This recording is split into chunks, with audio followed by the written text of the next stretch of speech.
Après plusieurs mois d'attente, je suis très content de vous annoncer qu'Avengers 4 Endgame sort dans à peine quelques jours et comment vous dire que j'ai vraiment hâte de découvrir ce film. Si vous avez été très nombreux cette année à suivre mes explorations autour du Marvel Cinematic Universe, vous savez pour la plupart qu'il existe beaucoup de points très importants à maîtriser pour regarder Endgame l'esprit tranquille. Ce sera l'occasion pour moi de revenir plus en détail sur certains d'entre eux, des éléments que je juge indispensables pour une compréhension optimale d'un final qui, je l'espère, sera grandiose. Du coup, entre savoir et malédiction, pim, particules ou encore de phase finale, aujourd'hui je vous propose une nouvelle exploration autour de ce qui, d'après moi, est très important à connaître avant de regarder Avengers 4 Endgame.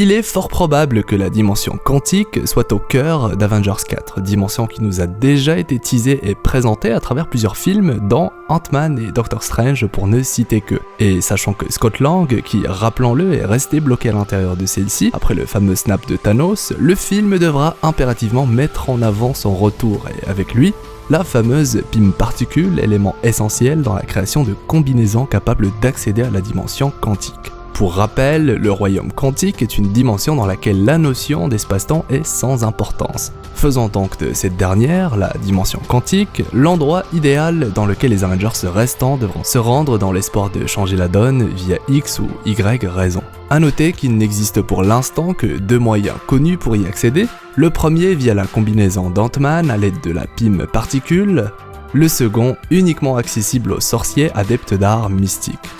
Il faut savoir que des artefacts comme la pierre du temps ou celle de la réalité peuvent affecter d'autres dimensions. Ce fut par exemple le cas lorsque Doctor Strange s'est rendu dans la dimension noire pour marchander avec Dormammu, dimension noire dans laquelle le temps n'existe pas, du moins d'après ce que le film nous explique. Ainsi, il a été possible pour Strange d'y amener sa pierre d'infinité et même de l'utiliser sans aucun problème apparent. Le père de Tony, Howard Stark, a toujours souhaité avoir accès à la PIM particule, mais suite à de nombreuses complications, Hank Pym, inventeur de la combinaison du Ant-Man, a déclaré que de son vivant, il ferait en sorte que personne n'ait accès à sa technologie. Maintenant qu'il n'est plus suite au claquement de doigts de Thanos, il est intéressant de se demander si Tony Stark, fils d'Howard, réussira à se procurer la fameuse PIM particule à l'aide de Scott Lang alias Ant-Man, et si oui, est-ce qu'il sera capable de l'utiliser à bon escient ? Une chose est sûre, Tony Stark pourra compter sur l'aide de Bruce Banner, scientifique de génie qui, rappelons-le, avait participé à la création d'Ultron, mais aussi à celle de Vision. Comment parler de Tony et Banner sans évoquer Shuri ? Mais malheureusement pour nous, il est pour l'instant impossible de se prononcer la concernant, puisqu'elle semble a priori survivre au claquement de doigts dans Avengers 3, mais bizarrement, les trailers et autres affiches du film semblent plutôt la caser dans la rubrique victime du snap et c'est assez dommage. Surtout quand on se rend compte qu'elle avait réussi à sauvegarder la conscience de Vision, du moins c'est ce que le film tendait à nous faire croire. Qui sait, ce sera peut-être l'occasion pour Tony et Banner, grâce aux travaux de Shuri, de redonner vie à Vision d'une manière ou d'une autre. Beaucoup de personnes l'ignorent, mais la première pierre d'infinité que Thanos a possédée est la gemme de l'esprit, avant de décider de s'en débarrasser momentanément en l'offrant à Loki, désormais à l'intérieur d'un sceptre créé par les Chitauri.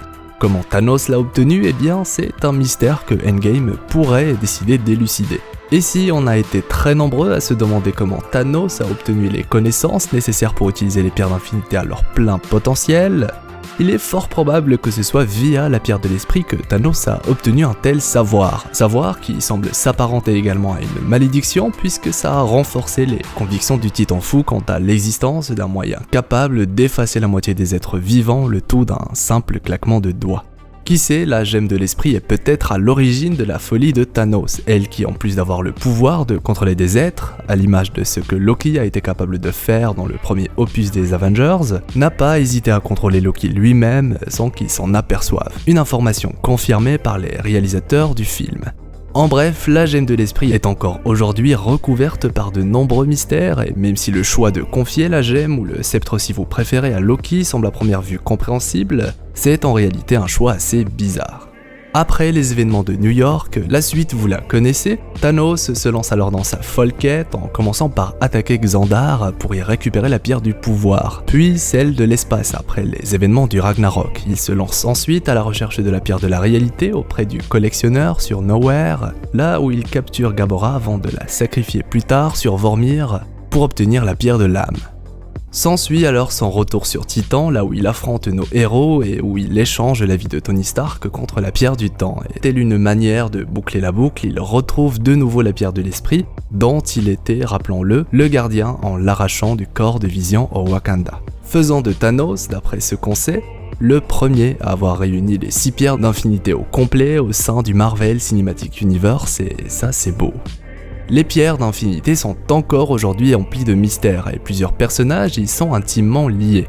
C'est par exemple le cas pour Carol Danvers alias Captain Marvel qui possède des pouvoirs en lien avec la gemme de l'espace. Il est même très intéressant de voir que dans le film dédié à Captain Marvel, le Tesseract renfermant la pierre de l'espace réagit étrangement aux pouvoirs de Carol quand elle décide de les utiliser. Ce qui, notons-le, est assez intéressant à relever. Qui sait, Endgame pourra peut-être nous éclairer davantage concernant les pouvoirs de Carol mais aussi concernant ce lien si particulier. Un lien qui va peut-être permettre aux Avengers de retrouver la trace de Thanos. Comme vous le savez assez bien, Gamora a été sacrifiée par Thanos et ce dans l'unique but de récupérer la pierre de l'âme. Et pour cause, obtenir la gemme de l'âme requiert une offrande. Cette pierre a toujours tenu une place particulière au sein des pierres d'infinité, et c'est également le cas dans le Marvel Cinematic Universe, comme nous l'explique si bien Red Skull, ou du moins ce qu'il reste de lui, désormais gardien de la pierre. Et si nombreux sont ceux à penser que Gamora est décédée, ce n'est en réalité pas exactement le cas puisque cette dernière est en fait enfermée prisonnière de la gemme dans ce qui semble être la dimension de l'âme. Monde dans lequel elle peut interagir avec le Titan fou et pourrait même, pourquoi pas, le tourmenter à l'image de leur discussion après le claquement de doigts, une discussion brève mais tellement parlante, allant même jusqu'à laisser penser que même si Thanos est désormais victorieux, il n'en reste pas du moins victime d'un profond regret quant au sacrifice de sa fille adoptive, Gamora, une âme pour une âme. Un sacrifice qui aujourd'hui représente d'une certaine manière un point faible que les Avengers survivants peuvent essayer d'utiliser, une information dont Doctor Strange est peut-être au courant. On entre dans la phase finale, le Endgame, un terme qu'on retrouve dans le titre de l'opus final des Avengers, mais pas que, car en plus d'être prononcé par Doctor Strange dans Avengers 3, il se trouve que Tony Stark l'a déjà utilisé auparavant dans Age of Ultron, juste avant de demander comment les Avengers étaient supposés vaincre ce qui se préparait là-haut, ce à quoi répond Steve Rogers qu'ils vaincront tous ensemble. Et vous savez quoi, j'ai longtemps réfléchi aux paroles de Strange et à son choix d'échanger la pierre contre la vie de Tony, mais surtout à pourquoi avoir choisi d'utiliser ce terme en particulier, à moins que cela n'ait été fait exprès pour mettre Tony sur la route de la victoire. Comment les Avengers se sont supposés gagner contre ceux qui se préparent, contre Thanos, et bien tout simplement tous ensemble.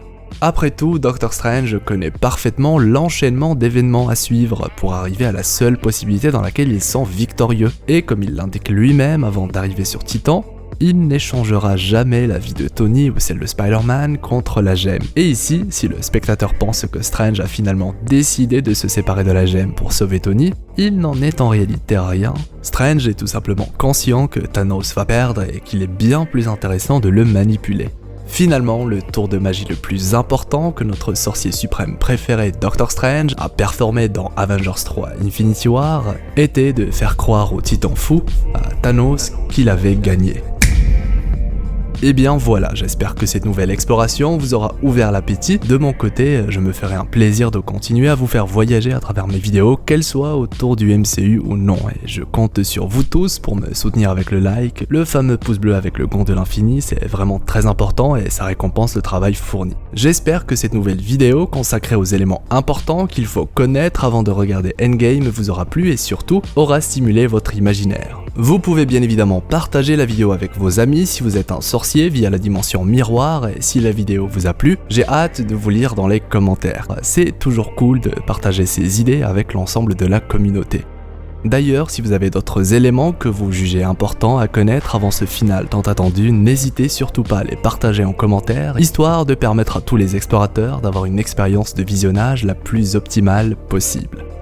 Si c'est votre première fois sur la chaîne, vous êtes naturellement les bienvenus dans notre équipage d'explorateurs d'univers, c'est totalement gratuit d'ailleurs nous avons récemment dépassé la barre des 100 000 et c'est juste fou, comme Thanos, merci.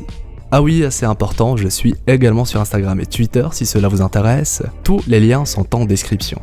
C'est ainsi que se termine cette vidéo. Si vous avez envie d'en savoir davantage sur le Père de l'Infini ou encore sur le Gant de l'Infini de Tony Stark, je me permets de vous mettre les liens en annotation. Quant à moi, je vous souhaite une agréable journée ou soirée. C'était Hirosef, l'explorateur d'univers, pour vous servir. Si tu as envie de rejoindre mon équipage d'explorateurs d'univers, tu peux t'abonner directement en appuyant sur ma petite tête assez creepy. C'est gratuit et ça fonctionne également avec un smartphone ou une tablette. Vous avez envie de soutenir financièrement la chaîne, c'est désormais possible. Et si vous êtes sur Twitter, je sais pas ce que vous attendez pour me follow.